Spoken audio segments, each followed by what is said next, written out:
할렐루야. 우리 주께서 오늘 이 시간에 이 말씀을 통하여 우리 모두에게 은혜를 주시기를 소원합니다.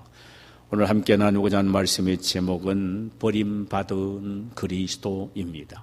시편 22편 1절에서 21절까지입니다. 지금부터 약 한 17년 전에 이북에 살고 있는 저희 형님으로부터 만나자는 연락을 받고 이산가족 상봉 현장인 금강산에 가서 만났습니다. 그때 제 4차였는데 북한에서 내려온 사람들이 50명이었습니다.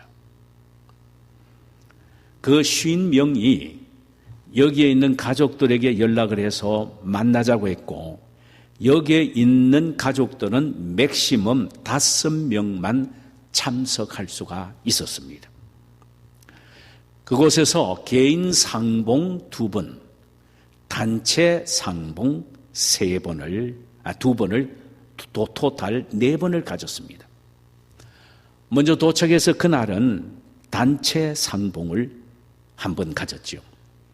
큰 넓고 아주 으리으리한 아주 의자들, 그리고 또 테이블들이 놓여 있는 곳에 50개의 테이블이 놓여져 있었어요. 그런데 그 50개의 테이블, 각각 테이블에는 북에서 내려온 한 분과 그리고 여기에서 올라간 5분, 6명이 한 테이블에 앉아서 만나서 상봉을 하게 되어 있습니다. 북에서 내려온 대부분은 부모가 남한에서 살고 있으나 6.25 전쟁 시에 여러 가지 이유로 북한에 가서 살게 되었던 사람들입니다.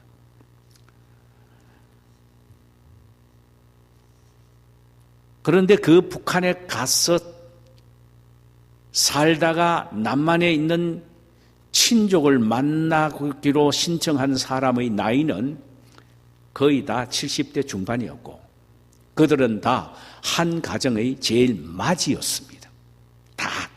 모두 다 맏이었었어요.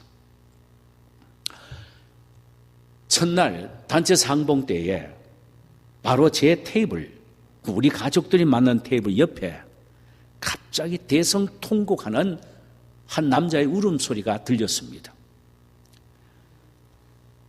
그런데 형 되신 분이 이북에서 내려왔고 5명인데 이 5명 동생들은 다 남자들이죠. 동생들은 60대에서 70대 초반이었습니다.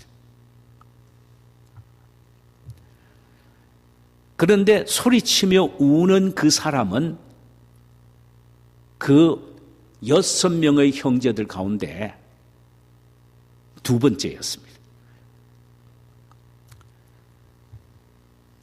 그가 형의 옷소매를 붙잡고 울면서 소리치는 것이 저는 유심히 들었는데요, 아직도 제 마음속에 쟁쟁합니다. 한번 들어보실래요?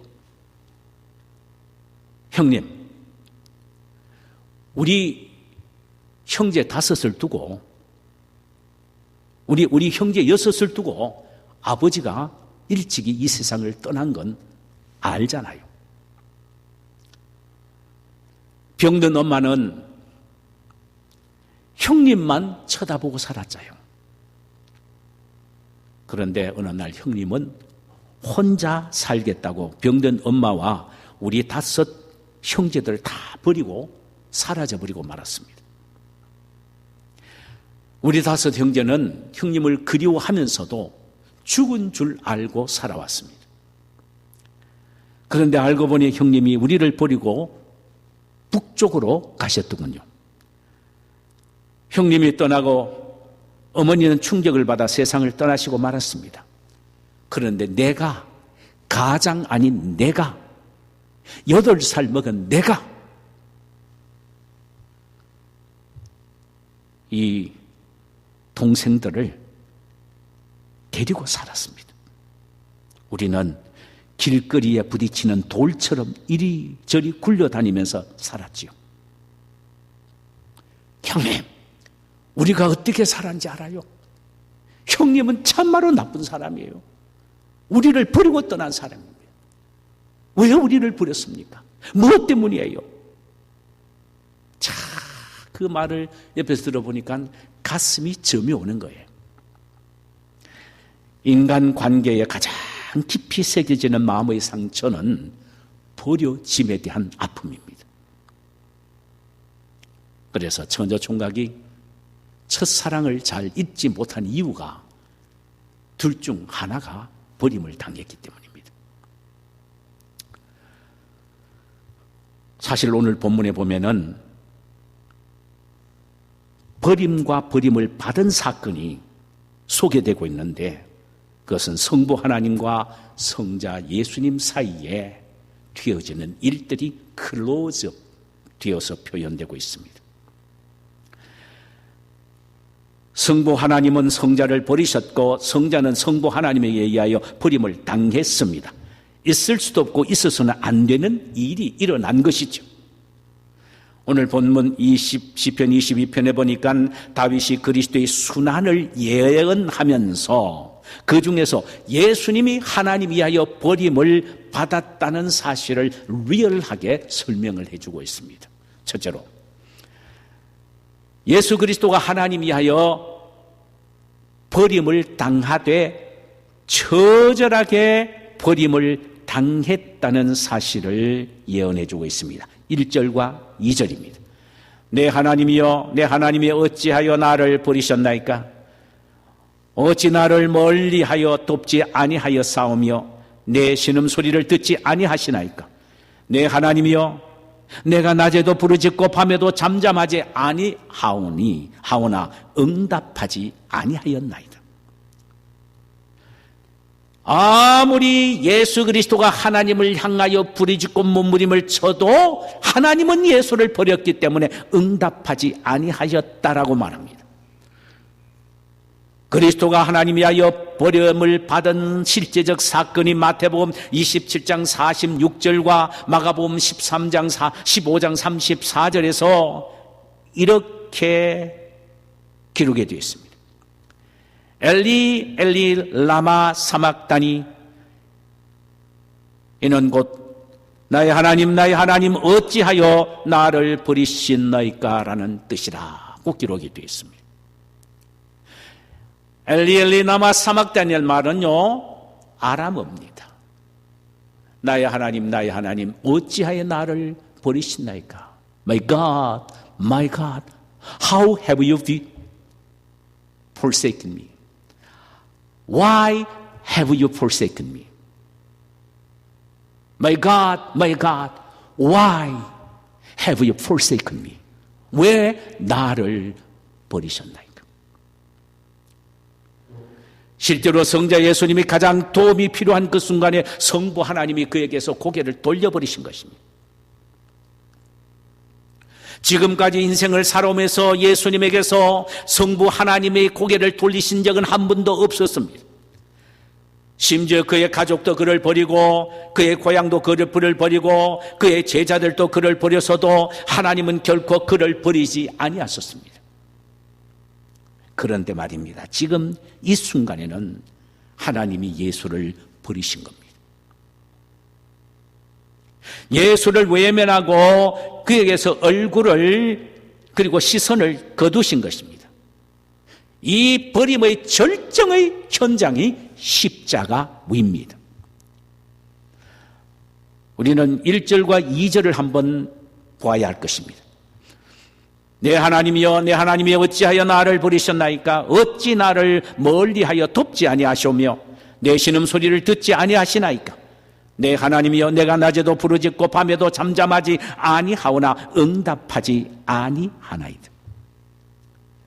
여기 보니까 나라는 단어가 무려 7번이나 나옵니다. 나. 이는 도저히 버릴 수 없는 아들인데 하나님이 버리셨다는 겁니다. 반드시 도와야 되는데 그 아들을 돕지 아니하셨다는 겁니다. 신음소리를 들어야 하는데 그 아들이 신음소리에 귀를 막으셨다는 것입니다.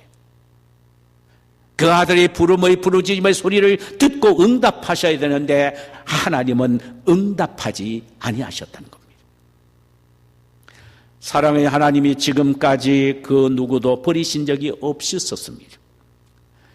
이스라엘 백성들이 애굽에서 종살이하고 있었을 때도 하나님은 그들을 버리지 아니하시고 모세를 보내어 그들을 구원해 주셨으며, 맹수와 정갈이 오글거리는 거친 광야를 행군할 때도 하나님은 불기둥과 구름기둥으로 그들을 보호하시고 인도해 주셨습니다. 축복의 땅 가나안 땅에 들어와서 살았으나 그들이 우상을 섬겼을 때에 하나님은 그들을 징계하여 바벨론과 아수르로 포로로 보내기는 했으나 결코 그들을 버리신 적은 없었습니다. 포로를 통하여 징계로 깨닫고 돌아오게 하셨지 아예 버리신 적이 없으셨다는 말입니다.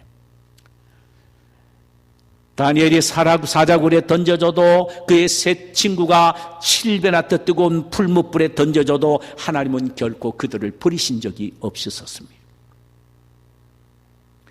어느 누구도 버린 적이 없으신 그분이 오늘 지금 자신의 앞에 있는 당신의 아들, 그도 외아들을 버리신 것입니다. 왜요?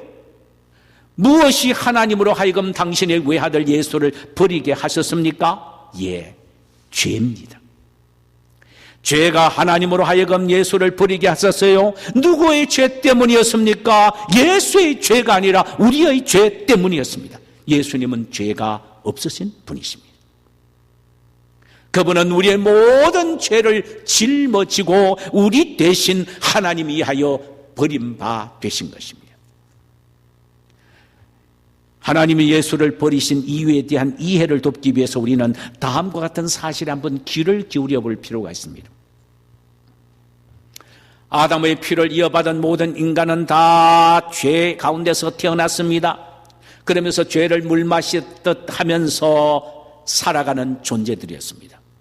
그 결과 모든 인간은 아담과 동일한 죄책인 죽음을 안고 인생을 살아가게 되었습니다. 이 죽음은 육체적인 죽음뿐만 아니라 하나님과의 관계가 끊어지는 영적인 죽음, 그리고 영적인 죽음 가운데서 육체의 죽음을 맞이함으로 말미암아 영원히 지옥에 떨어지는 영원한 죽음까지를 포함합니다.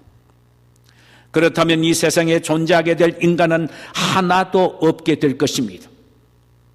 왜냐하면 인간은 자기가 지은 죄책 때문에 자기가 죽어야 하기 때문입니다. 그러니 이 세상에 인간이 존재할 수가 없어요. 다 멸망받아야 합니다. 그런데 하나님은 이런 인간이 너무나도 불쌍하셔서 하늘나라 천상에서 당신의 외아들 예수와 함께 인간을 구원하기 위한 방법을 의논을 하셨습니다. 이것을 소위 The Council of Peace, 평화의 의논이라고 말합니다. 이 평화의 의논의 핵심은 이것이었습니다. 하나님이 예수님에게 제안하십니다. 너가 인간을 대신해서 죽어라. 예수님은 그렇게 하겠습니다. 기쁨으로 어그리합니다. 그러나 예수님의 요구 조건이 이것입니다. 대신 자신이 대신해서 죽을 인간을, 그 택한 백성을 한 사람도 버리지 않고 다 하나님이 구원해 주시옵소서라고 요구 조건을 낼 겁니다. 하나님이 그렇게 하겠다는 것입니다. 여러분, 예수가 우리를 위하여 죽으셨기에 우리는 어떤 경우에도 저주받지 않고 멸망받지 않습니다. 확신하십니까? 아멘입니다. 그 모든 저주와 형벌은 우리와는 상관이 없습니다. 왜냐하면 예수가 대신 받으셨고 예수가 우리의 모든 죄값을 pay off, 완전히 지불했기 때문에 우리는 그 죄의 책임을 질 필요가 없습니다. 그리고 천상에서 이미 성부 하나님과 성자 예수님 사이에 약속을 했거든요. 그러니까 그 약속을 하나님은 지키시기 때문에 어떤 경우에도 우리를 위하여 죽으신 예수 그리스도의 십자가의 보혈의 은혜 때문에 우리는 멸망할 존재가 아닙니다. 망할 존재가 아니고 흥하고 복될 존재가 됩니다. 영원토록 말입니다. 할렐루야.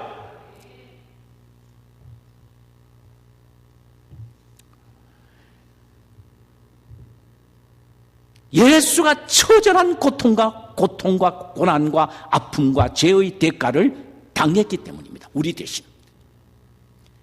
이사야서 53장 6절에 보니까 우리는 다 양 같아서 그릇 행하여 각기 제 길로 갔거늘 여호와께서 우리의 무리의 죄악을 그에게 담당시키셨다라고 했습니다. 길 잃은 양처럼 천방지축으로 다니며 죄를 범하는 우리 인간의 죄를 예수님께 완전히 뒤집어 씌우셨다는 것입니다. 담당시켰다는 말은 헬라말로 테텔레스타이다. 테텔레스타이란 말은 완전히 되다 뒤집어 씌워버리다라는 말입니다. 만약에 보자기를 가지고 어떤 사람의 머리를 완전히 뒤집어 씌우듯이 우리의 죄값을 예수에게 뒤집어 씌워버렸다는 것입니다.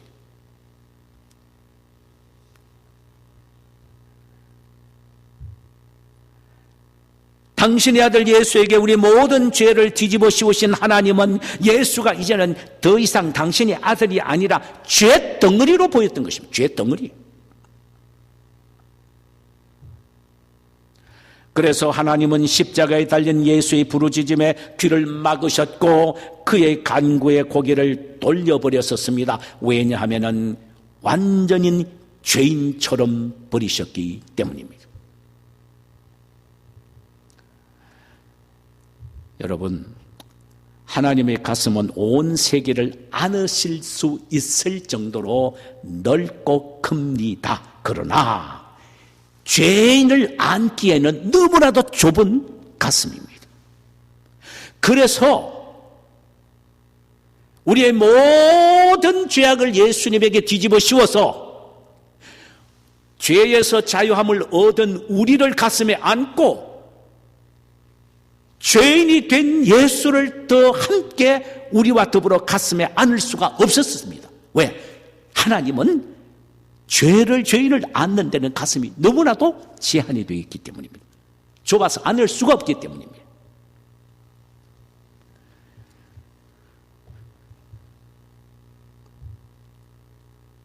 우리를, 하나님과 원수되었던 우리를 하나님의 자녀로 만들기 위하여 예수 자신이 화목 제물이 되신 것입니다. 그 결과 우리는 하나님과 원수가 아니라 부자지간이 되었고 지옥 자식이 아니라 천국 백성이 된 것입니다. 인간 세상에서는 도저히 상상할 수 없는 일이 영적 세계에서 일어난 것이지요. 고난주일 이 시간 예수님이 나 대신 하나님이 위하여 버림받으시고 대신 내가 하나님의 축복의 자녀가 되었다는 이 감격을 우리 모두가 회복해야 한다는 말입니다. 적어도 이 절기에는 이 감격을 우리는 회복해야 합니다. 그리고는 나를 위하여 자신을 버리신 그 예수를 위하여 나는 이제는 남은 생을 살아야겠다는 결단을 해야 합니다. 본문을 통하여 또 하나 발견할 수 있는 것은 예수님은 하나님에 의하여 버림을 받던 존재일 뿐만 아니라 여러분 죄인인 인간에 의하여 버림을 받은 존재였습니다. 인간에 의하여 버림을 받은 존재예요. 6절과 8절을 보십시다. 나는 본래요 사람이 아니라 사람의 비방거리요 백성의 조롱거리이니이다. 나를 보는 자는 다 나를 비웃으며 입술을 삐죽거리고 머리를 흔들며 말하되 그가 여호와께 의탁하니 구원하실 걸 그를 기뻐하시니 건지실 걸 하나이다. 죄 많은 인간들은 예수님을 자신들의 메시아로 대우하지 않고 마치 벌레처럼 철저히 외면했고 무시했단 말입니다. 오늘 본문 12절과 13절을 보면은 많은 황소가 나를 에워싸며 바산에 힘센 소들이 나를 둘러쌌으며 내게 그 입을 벌림이 찢으며 부르짖는 사자 같으니이다. 이 다윗의 예언대로 유대인들은 예수님을 불법으로 체포하고 실증을 듣기도 전에 유죄 판결로 인정을 했고 공정한 재판을 받기도 전에 불법 재판으로 사형 선고까지 내리게 했던 것입니다. 마태복음 27장 27절에서 31절에 보니까 여기에 대해서 이렇게 기록하고 있습니다. 이에 총독의 군병들이 예수를 데리고 관정 안으로 들어가 온 군대를 그에게 모으고 그의 옷을 벗기고 홍포를 입히며 가시관을 엮어 그 머리에 씌우고 갈대로 그 오른손에 들리고 그 앞에서 무릎을 꿇고 희롱하여 이르되 유대인의 왕이여 평안할지어다 하며 그에게 침뱉고 갈대를 빼앗아 그의 머리를 치더라. 희롱을 다 한 후 홍포를 벗기고 도로 그 옷을 입혀 십자가에 못 박으려고 끌고 나가니라 그랬습니다. 바산의 황소 같은 포악한 로마 병정들은 예수님을 관정 안으로 끌고 가서 온 군대를 모아놓고는 예수님의 옷을 벗기고 홍포를 입힌 후에 가시 면류관을 씌웁니다. 그리고는 갈대를 오른손에 들리고 그 앞에 무릎을 꿇고 유대인의 왕이여 평안할지어다 라고 희롱한 후에 침뱉고 갈대로 머리를 치고 희롱을 다 한 후에 홍포를 벗기고는 십자가의 못을 받기 위하여 골고다로 끌고 갔다는 말씀입니다. 채찍에 맞은 살과 가시관에 찔린 이마에서 흘러내리는 피가 뒤범벅이 된 채 골고다로 향하여 도착하자 말자 숨쉴 틈도 주지 않고 로마 병정들은 예수님을 십자가 형틀 위에 눕혀놓고는 양손과 양발의 못을 받고는 높이 하늘로 치세웁니다. 이 사실을 본문 16절에 이렇게 기록합니다. 개들이 나를 에워쌌으며 악한 무리가 나를 둘러 내 수족을 찔렀나이다. 더 이상 설명이 필요 없지요. 로마 군병들이 악한 무리들이 예수님의 허리를 찌르고 수족을 찔렀다 그랬습니다. 이후에 일어날 일들이 본문 6절 이하에서는 이렇게 예언이 되어 있습니다. 나는 본래요 사람이 아니라 사람의 비방거리요 백성의 조롱거리니이다.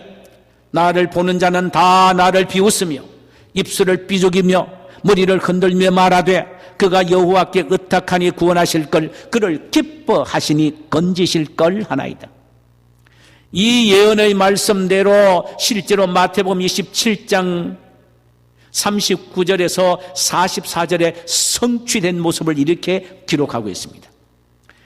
지나가는 자들은 자기의 머리를 흔들며 예수를 모욕하게 이르되 성전을 헐고 사흘에 짓는 자여 내가 만일 하나님의 아들이어든 자기를 구원하고 십자가에서 내려오라 하며 그와 같이 대제사장들과 서기관들과 장로들과 함께 희롱하며 이르되 그가 남은 구원하시되 자기는 구원할 수 없도다.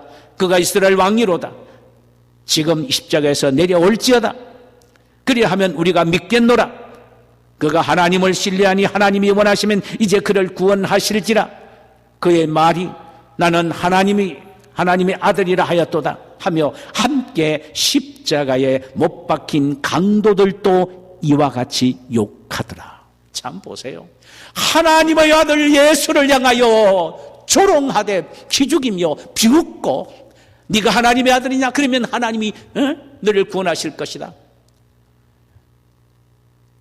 네가 정말 하나님의 아들이냐? 내려와서 우리를 구원하라. 그리하면 우리가 믿겠노라.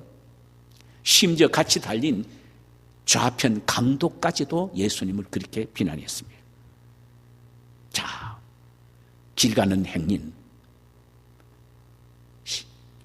모든 군병들, 제사관, 제사장들, 바리새인들, 서기관들, 시편, 심지어 강도까지도 예수님을 조롱하는 모습을 한번 보십시다. 그렇다면 여러분, 십자가에 예수를 향하여 손가락질 하던 손은 누구의 손입니까?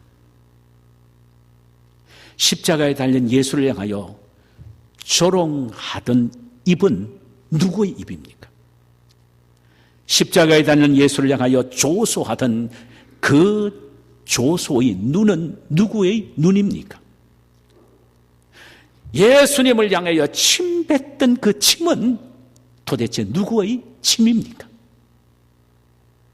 찬송가 147장은 그것이 누구인지를 이렇게 명백하게 노래하고 있습니다.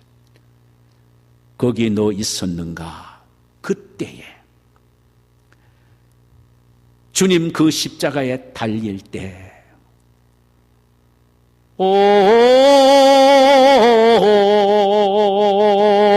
때로 그 일로 나는 떨려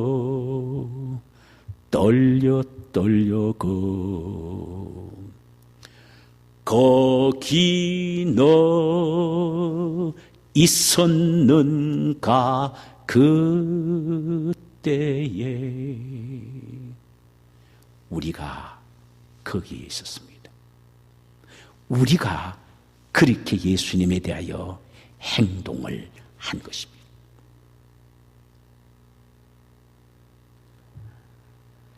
하나님의 아들이신 그분이 인간에게 얼마나 처절한 버림을 당했는지 나는 사람이 아니라 벌레라고 절규하셨습니다.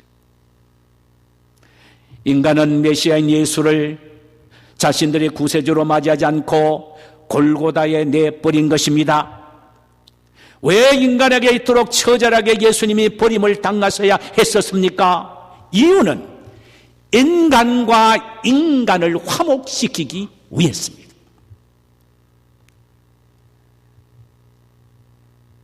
인간은 언어가 다르다고, 문화가 다르다고, 서로 얼굴 생김새가 다르다고, 서로 배척하고 미워하고 시기하고 업심여기고 무시하는 것이 인간의 마음입니다. 그 인간들, 그 당시에는 유대인들은 이방인들을 개처럼 취급했습니다. 이 모두를 하나로 화합시키기 위하여 예수님이 버림받으신 것입니다. 양손에 왜 못이 박혔습니까? 좌우에 있는 사람을 붙잡고 화목시키기 위해서입니다.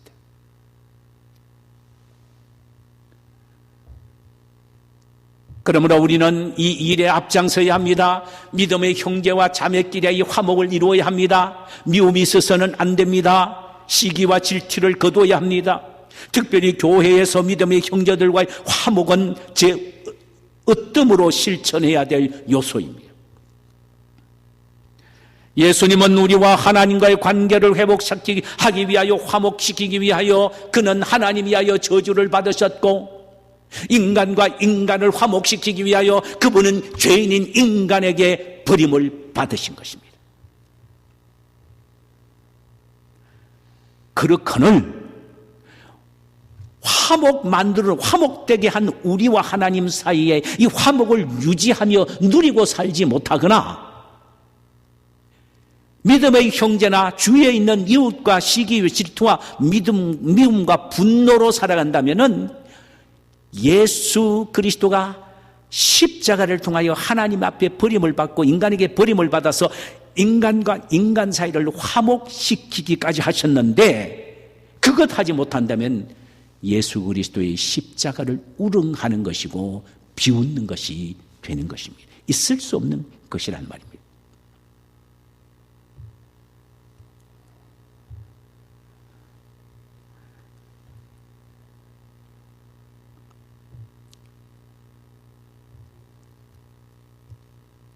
아직도 우리 마음속에 특별히 인간 사이에 용서하지 못하거나 미움의 마음이 있다면 본문 14절과 15절의 말씀을 주의 깊게 보아야 할 것입니다.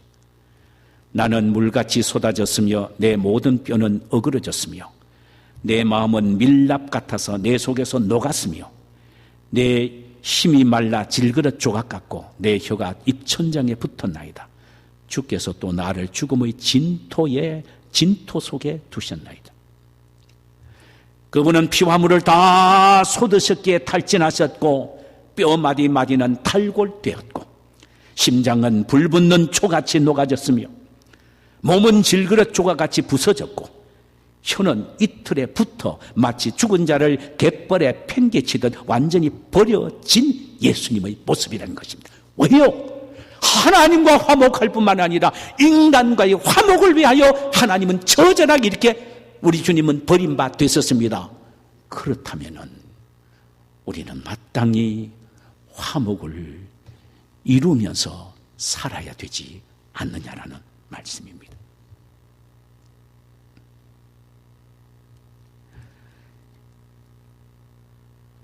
예수님의 버림받으심이 헛되지 않기 위해서라도 우리는 하나님과의 영적 교제를 통하여 매일매일 하나님과 화목을 누리며 살아야 하고 인간 관계에서도 사랑과 용서를 통하여 화목을 실천하며 살아야 합니다. 화목이 있는 곳에 평안과 기쁨과 자유함이 있습니다. 바로 이 일을 위하여 예수님은 버림바 되셨습니다. 우리 모두 다 하나님과의 화목, 인간과의 화목을 누리며 그 속에서 참된 자유와 기쁨과 평안을 누리게 되시기를 주님의 이름으로 축원합니다.